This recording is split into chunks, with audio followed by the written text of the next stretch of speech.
Sistem pencernaan ayam dimulai dari paruh dan berakhir di kloaka.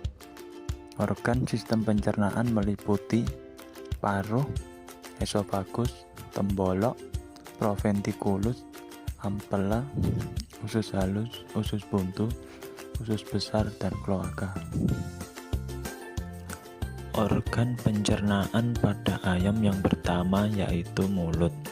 Mulut ayam terdiri dari paruh dan lidah.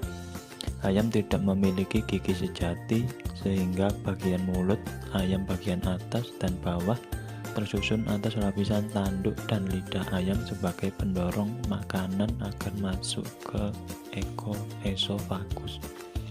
Kelenjar saliva yang di dalam mulut mengeluarkan semacam mukosa sebagai pelumas makanan untuk mempermudah makanan masuk ke esofagus. Selanjutnya yaitu esofagus atau tenggorokan. Esofagus berupa saluran memanjang seperti tabung sebagai jalan makanan dari mulut sampai permulaan tembolok. Dinding esofagus dilapisi selaput lendir dan terdapat gerakan peristaltik yang akan melicinkan dan mendorong makanan hingga sampai ke tembolok. Fungsi utama dari esofagus adalah menyalurkan makanan ke tembolok. Yang selanjutnya yaitu tembolok atau crop. Tembolok berbentuk seperti kantong pundi-pundi yang merupakan perbesaran dari esofagus, di mana bagian dindingnya terdapat banyak kelenjar mukosa yang menghasilkan getah untuk melunakkan makanan. Makanan akan terhenti sejenak untuk dilunakkan karena ayam tidak memiliki gigi sejati untuk mengecilkan partikel pakan yang dimakan. Tembolok atau crop berfungsi menyimpan dan menerima makanan untuk sementara sebelum masuk ke proventiculus. Yang selanjutnya yaitu proventiculus.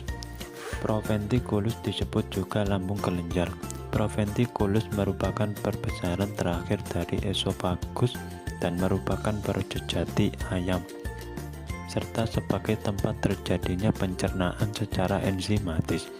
Dinding dari proventiculus mensekresikan asam klorida, pepsin, dan getah lambung yang berguna untuk mencerna protein.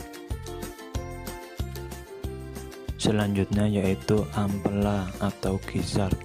Ampela atau gisar berbentuk oval dengan dua lubang masuk dan keluar pada bagian atas dan bawah. Bagian atas lubang masuk berasal dari proventiculus dan bagian bawah lubang pengeluaran menuju ke duodenum atau usus halus. Organ ini berisi butiran-butiran batu atau grit yang berguna untuk menggiling makanan secara mekanis. Pada umumnya, ampela berwarna merah dan sedikit campuran putih pada bagian luar. Ukuran daripada ampela dipengaruhi oleh aktivitasnya. Bila ayam terbiasa diberi pakan yang sudah digiling, maka ampela akan lisut. Fungsi dari ampela adalah mencerna makanan secara mekanik dengan bantuan grit yang berada di dalamnya.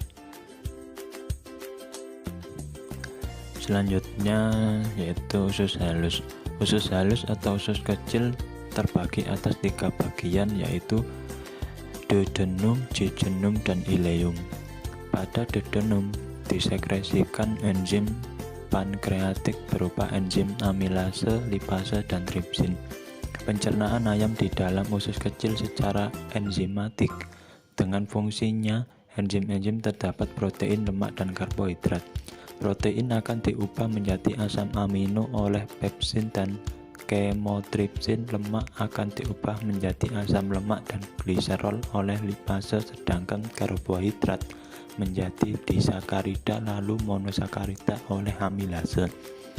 Pencernaan pada usus halus tidak menghidrolisis secara kasar. Serat kasar akan langsung masuk ke organ pencernaan terakhir. Yang selanjutnya yaitu usus buntu.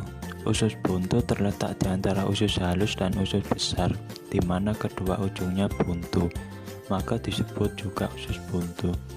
Memiliki panjang sekitar 10-15 cm, berisi calon fases atau tinja.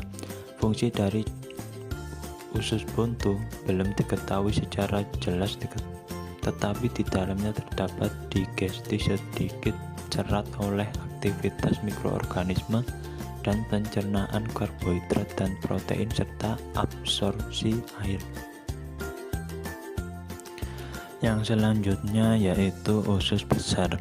Usus besar terletak paling belakang, terdiri dari rektum yang pendek dan bersambungan dengan kloaka, berupa saluran yang mempunyai diameter 2 kali lipat dari diameter usus halus atau usus kecil. Pada usus besar terjadi reabsorpsi air untuk meningkatkan kandungan air pada sel tubuh dan mengatur keseimbangan air pada ayam. Yang terakhir yaitu kloaka. Kloaka merupakan bagian akhir dari saluran pencernaan dan lubang pelepasan sisa-sisa digesti, urin, dan muara saluran reproduksi. Pada kloaka terdapat 3 muara saluran pelepasan, yaitu urodum sebagai muara saluran kencing dan kelamin, coprodum sebagai muara saluran makanan, dan protodom sebagai lubang keluar yang berhubungan dengan udara luar. Bagian terluar dari kloaka disebut ven, yang pada betina lebih lebar dibanding jantan karena untuk tempat keluarnya telur.